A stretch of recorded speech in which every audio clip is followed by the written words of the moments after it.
99-жылдан бeri баа каралган эмес.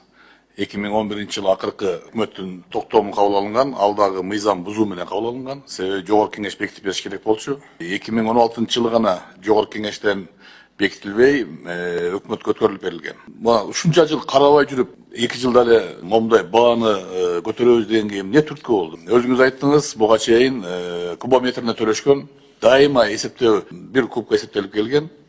Бул жолу өзүңөрчү эле силер 1 гектарга анан момундай өсүмдүктөрдүн түрүнө карап эле асманды карап туруп эле бак коюп койдуңар да.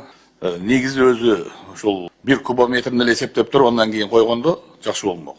Дыйкандар ошол өндүргөн өсүмдүктөн кандай пайда көрүп атат, эмне болуп атат деген да суроо коюлуш керек.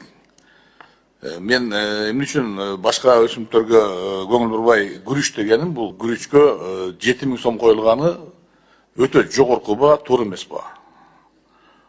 Муну эсептеп чыгарышыңыздар керек. Туруктуу суу менен кеткенде күрүчкө 1 гектарына 20 миңден 25 миңге чейин суу кетет. Ар жерде ар кандай немеси менен. Ошону так эсептеп, так коюш керек болчу.